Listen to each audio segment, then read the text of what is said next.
জিনিস ভালো লাগেনি, স্বৈরাচার শেখ হাসিনা পালিয়ে গেছে, এর পরিপ্রেক্ষিতে উনি গঠন করলেন একটি পার্সোনাল সিন্ডিকেট। যে সিন্ডিকেটের মূল হোতা হচ্ছে আলাল। এই আলালকে দিয়ে উনি বিভিন্ন ঘুষ বাণিজ্য করছেন। ওনার এই পিআইসি, বিতর্কিত পিআইসির মূল হোতা হচ্ছে আলামিন। ওই আলামিনকে দিয়ে উনি পিআইসি কে নিয়ন্ত্রণ করছেন। কোন ছাত্র জনতা, কোন ব্যক্তি তার ব্যক্তিগত কাজে, সামাজিক কাজে ইউনোর কাছে গেলে ইউনো তাকে এমন ভাবে আচরণ করেন, সেই আচরণে ব্যতীত হয়ে সে জনতার কাছে, ছাত্রদের কাছে মুখ ফুটে, কিন্তু পাবলিকের কাছে কিছু বলতে পারে না ভয়ে। কারণ তিনি এক ধরনের সিন্ডিকেট তৈরি করেছেন। এই সিন্ডিকেট যে কোনো সময় তার উপরে মারাত্মক আক্রমণ করতে পারে। বিগত পরশুদিন আমি ছিলাম ছাত্র জনতার সাথে।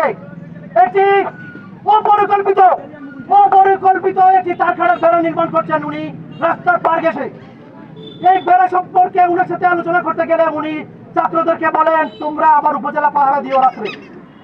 উনি বলেন, তোমরা চাঁদা তুলে মাটি ভরাট করে দাও। উনি আরো নানান কথা বলে ছাত্রদেরকে ক্ষিপ্ত করে দিয়েছেন। আপনি জানেন না আপনি কারো রক্তের উপরে দাঁড়িয়ে আছেন। আপনি জুলাই বিপ্লবে শহীদের রক্তের উপরে দাঁড়িয়ে কথা বলছেন। আপনি ছাত্রদেরকে ফাইন্যান্স করেন না, সাইলেন্স থাকতে দিন। আপনি প্রত্যেকটি বালুমহল সিন্ডিকেট তৈরি করে একটি বিতর্ক তৈরি করেছেন।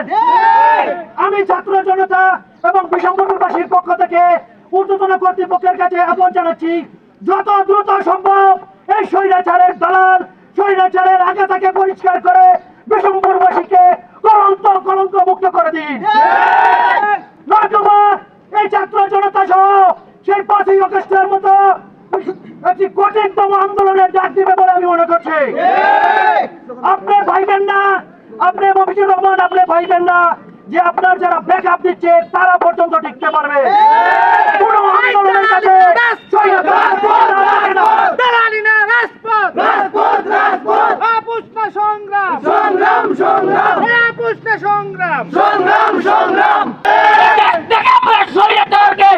বিলুপ্ত করতে পেরেছি, কিন্তু এদেশ থেকে তাদের চাপকে আমরা বিলুপ্ত করতে পারি নাই।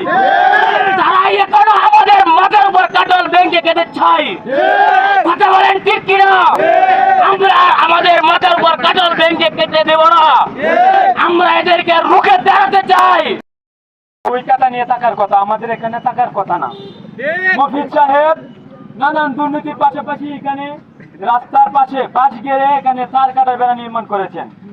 আমরা বাধা দিতে গেলে আমাদেরকে নানান হুমকি দেওয়া হয়েছে। শুনে রাখেন মফিজ সাহেব, আমরা জুলাই আগস্টেই মরে গেছি। আমরা বোনাস বছর নিয়ে আসছি, এখানে ওভার বাঁচতেছি। আমরা তখন ভয় পাই না, এখনো পাবো না, ভবিষ্যতেও কাউকে ভয় পাবো না। আমরা কি ভয় পাই? আমরা জানি বিগত কিছুদিন যাবৎ এই আমাদের এই উপজেলা মুক্ত মঞ্চের সামনে একটি তার কাটার বেড়া হচ্ছে। এই তার কাটার বেড়া নির্মাণ দিয়ে আমরা অনেকবার আমাদের নির্বাহী কর্মকর্তা মফিজুর রহমানের স্যারের সাথে আমরা অনেকবার কথা বলেছি ব্যাপার নিয়ে, যে এখানে তার কাটার বেড়া দিলে মানুষের যাতায়াতের সমস্যা হবে। রাস্তাঘাটে একটা গাড়ি দুর্ঘটনা অ্যাক্সিডেন্ট করলে তার কাটাতে যদি পড়ে তাহলে শরীরের অবস্থা আরো বিপজ্জনক হতে পারে। আমরা অনেকবার বলেছি, কিন্তু আমাদের দাবি উনি মেনে নেন নাই। উনি বলে, আমি এখানে তার কাটা বেড়া দিব, তোমরা কিভাবে পারো তোমরা আটকাও। কিন্তু আমাদের কথা কোনোভাবে মানে না। উনি বলেন নাকি আমরা নাকি এখানে পাহারা দেওয়ার জন্য বলে আমাদেরকে। আমরা আম জনতা কি উপজেলা কি পাহারা দেওয়ার জন্য বসে আছি? আমরা বসে আছি। এখন আমাদের কথা হচ্ছে, উনি বিশম্বরপুর উপজেলার এই যে আলাল, উনি এই প্রকল্পের মধ্যে চাকরি ছিল, উনার তো মেয়াদ শেষ। উনি কিভাবে বিশম্বরপুর উপজেলায় এতদিন যাবৎ থাকে? উনি সব সিন্ডিকেটের সাথে উনি জড়িত। উনার হাত দিয়ে সব কন্ট্রাক্টরে কাজ করা হয়। এটা সারা বিশম্বরপুরবাসী জানে। আজকে আমাদের দাবি, এই নির্বাহী কর্মকর্তা বিশম্বরপুর উপজেলা থেকে আমরা অপসারণ চাই। আমরা আজকের উপজেলা চত্বরে উপস্থিত হয়েছি। যদি আমাদের এই আজকের প্রতিবাদ সভার মাধ্যমে আপনি বদলে এবং শান্ত না হন, তাহলে আমাদের আগামীতে আমাদের সেই ছাত্র জনতার দলে বিপ্লবী চত্বরে আপনাকে স্থানান্তরের জন্য কঠোর থেকে কঠোর হবে ইনশাআল্লাহ।